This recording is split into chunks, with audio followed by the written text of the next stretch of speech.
Hey guys, I just want to share with you today some teams that I use, or singular champions, to get through some of the roadblocks in Cursed City. So you see Scarab here, for instance, who we'll be looking at first.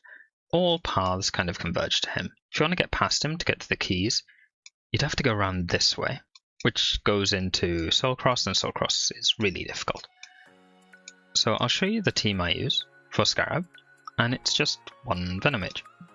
So she's in Regeneration and Golden Elixir.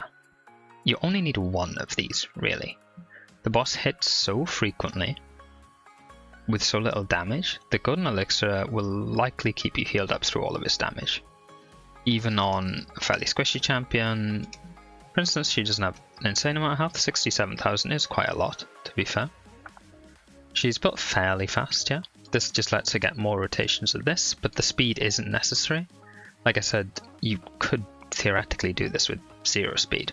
The boss is hitting you and full healing you. It's just damage and how fast you get through the round. You need enough accuracy to land the debuffs, because landing debuffs allows Venomage to destroy max HP, which will slightly speed it up. I have run War Master. I think this is perhaps the only thing essential, because if you don't know, if you don't beat a boss in under 1,500 turns total, I think that's yours and the boss's turns, yeah, it fails and counts as the boss's win. So War Master keeps you below this amount. With Venomage, I think it's clearing in about 300 to 400 turns, so she may not need War Master, but if your gear's slightly worse and you never take a turn with skills without being provoked, then I think War Master might be necessary. But you could also potentially do this with any champion. So any champion you have available for this stage, just throw Golden Elixir on them and make sure they have War Master on, and they'll probably clear. I'll show you the run, and that's it.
Couple of things I'd like to mention as well about the build. She has Blood Shield on. This helps a lot with guaranteeing turns, but it's really not necessary. Like, this is a really rubbish Blood Shield ring. I could chuck any other ring on and she'd be perfectly fine because of Golden Elixir. It gives her slightly less provokes on her, so she can do a skill mode that's slightly faster. The other thing to note is the actual accuracy requirement is quite low. So you don't actually need that much accuracy. I'll put the stages tool on screen, and that will show you how much accuracy you need. And she had a decent amount of resistance. I think she was resisting about half, maybe 40%. That gave her more turns for more speed, but also not necessary. So the next stage I'd like to share with you is just up the road from here. I believe this is the stage that has the keys for this rotation of Cursed City. As you can see, my roster isn't particularly amazing here either, so I'm just using a free champion, Drexthar, who you can get from the tag team shop, and I think you can start unlocking him even from bronze. Mine doesn't have any books whatsoever. He's one of the few champions that really doesn't need books. He has Golden Elixir, of course, the magic for soloing, and I think here you'd like to have Regeneration and Golden Elixir because of Bommal's bombs. I'll yet again put the stages tool up on screen so you can see the accuracy requirement. And you need enough resistance so you don't get heal reduction from the Ice Golem's little minion. If he puts heal reduction on you, it could be pretty bad because your entire build's based around healing. So that's the most important thing. Yet again, I don't think you need much speed. Golden Elixir is doing most of the work. But because of the bombs, you do drop below 50 at one point. And you do need to heal up above 50 so Golden Elixir can start doing work again. His health is incredibly low. His defense is quite high. It's probably because I built him very early on, and he says defense, so I should build him with defense, right? He has no masteries whatsoever. And I'll show you the run. This is a lot faster than Venomage. And enjoy.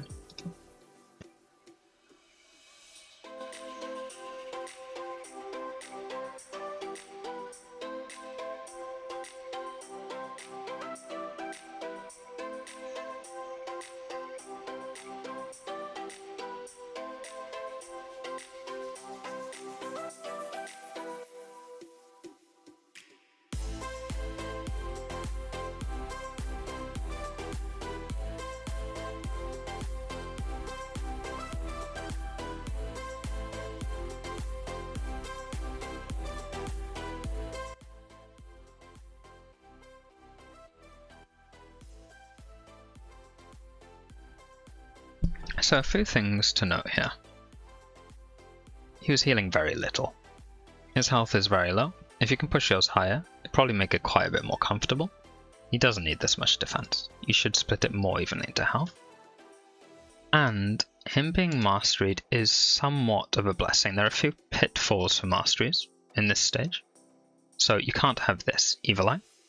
If you have Evil Eye, you'll spawn an additional bomb when he decides to A1 Bommal, which he will do eventually at one point. So that will be 3 bombs and it will kill you 3 Golden Elixir.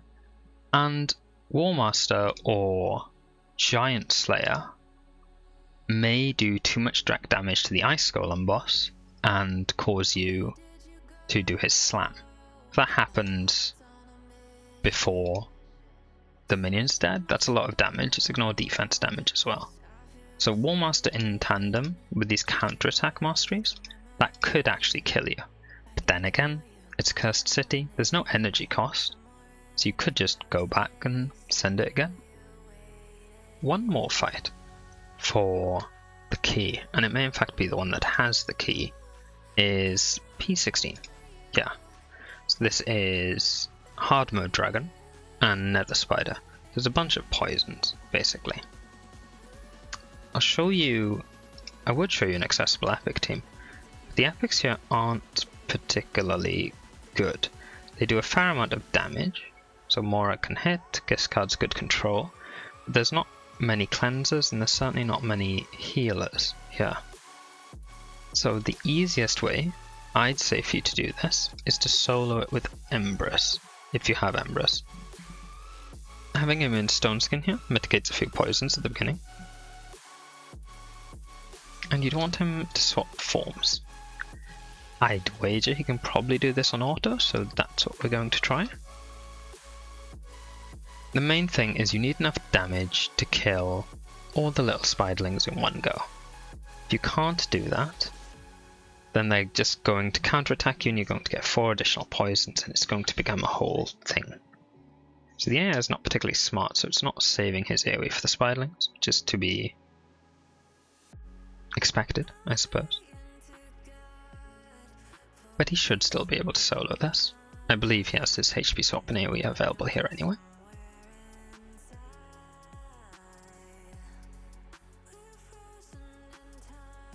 So I'll show you my Embrys build, but because this isn't an epic I've specifically built for this, he's very well built. But because of the nature of this fight and how poisons are a percentage of your max health, the only real important stat I'd say for him here is speed. So mine's 277, which is quite fast. But you don't need this much damage, you don't need this much critical damage, you don't need health or critical damage to this level. Just to one-shot the spiderlings, you'd probably halve this health and you'd be fine. And yet all you're doing is his HP swap and his AoE to kill the spiderlings. Yet again, if you put a golden elixir, this becomes fairly trivial because if it happens at the right time, all the little spiderling attacks will proc it. It'll just make him much more survivable. You can put the boss mitigation gemstone in here as well. This doesn't greatly help with poisons, unfortunately. I'm not sure if any gemstones particularly help with poisons, apart from placing them or resisting them when you can't resist the Nether Spider's poisons. But Embrys should be able to solo this for you. And the final team I have for you guys today is P10, this double boss down here. This is Fire Knight Hard and Eternal Dragon. So I have a few options. I'm going to try using all epics to keep it balanced. If I had Apothecary level 60, I'd likely use him here.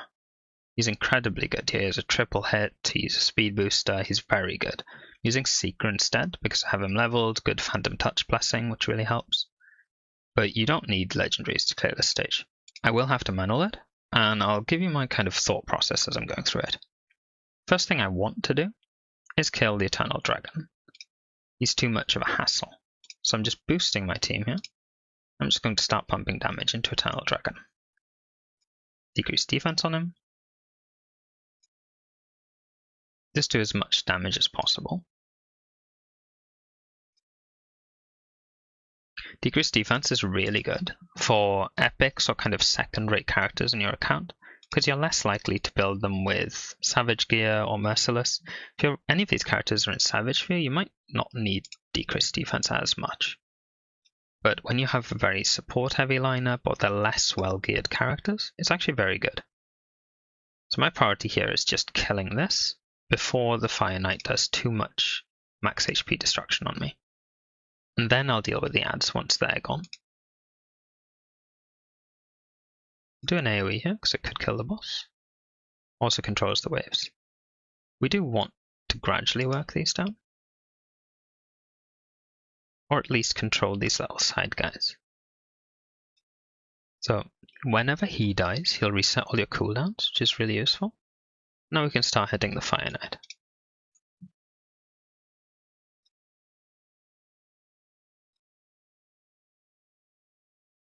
I saved the turn meter boost there because I wasn't convinced I was going to break this shield in time. In retrospect, perhaps I should have used it.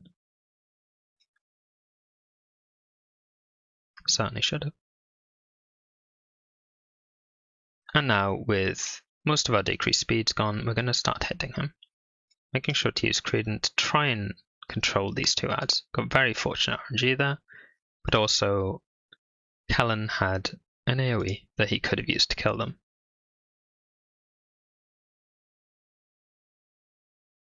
Now that his shield is down, the most important thing for us is to try and land decreased speed. So decreased speed, which doesn't land and the second one gets resisted, will let you take so much more turns against the Fire Knight. Fortunately we don't get it, but that is the way the cookie crumbles sometimes. If your account's slightly less progressed than mine and you need to land that decreased speed, you may as well restart there, because the Fire Knight might just lap you and it's an issue. So he gets a turn here, does quite a lot of damage, but as long as he's not doing this skill, his actual damage dealt is not particularly strong. It's only on that first hit, it's very scary, all your healths drop quite low and you lose a lot of health. But outside of this, his damage isn't too strong. And there he goes. And that's that stage with only epics and accessible champions. I'll show you the builds because Creedon notably is very well built. I should check them like this, apologies. So my Creedon's very fast. He's at 350 odd speed. But you could do this with him at 250. He's incredibly good for this stage. He's got 3 times hitter, he's got freeze, which also controls the ads. He's a turn meter booster with increased speed. I think outside of that you'd have to use Elva. If you have Elva, definitely use Elva, because she can mitigate the decreased speed, decreased defense. Seeker is just here because he has a double hit and a turn meter boost, which is really useful. But I'd say Apothecary is probably better. You do have to deal with all the adds before this starts consistently hitting the Fire Knight. It's the only thing. Kellen is here for decreased speed. It says decrease turn meter. It won't decrease the Fire Knight's turn meter because it's not a freeze. And he's just here to do damage to the adds, and he's just a completely good damage dealer. So mine's just built for damage. No ignore defense set, just mismatched spaces, which will be a trend with all of these. Relgard is in an ignore defense set. He needs critical damage more than he needs attack because he's a max health nuker.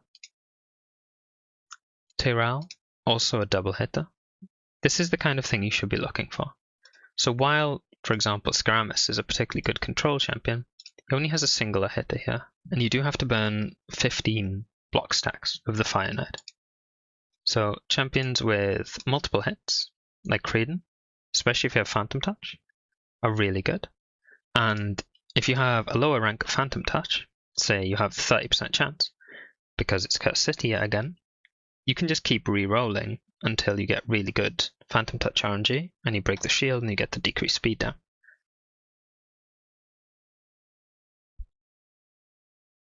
And that's all, I believe.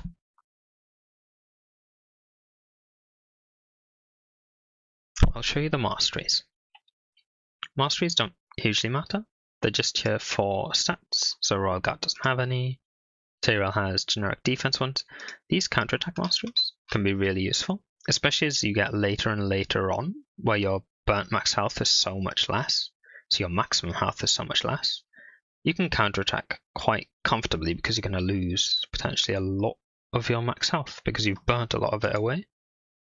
These just have generic War Master. War Master masteries help a lot when you're running less utilized epic champions because they have naturally less damage.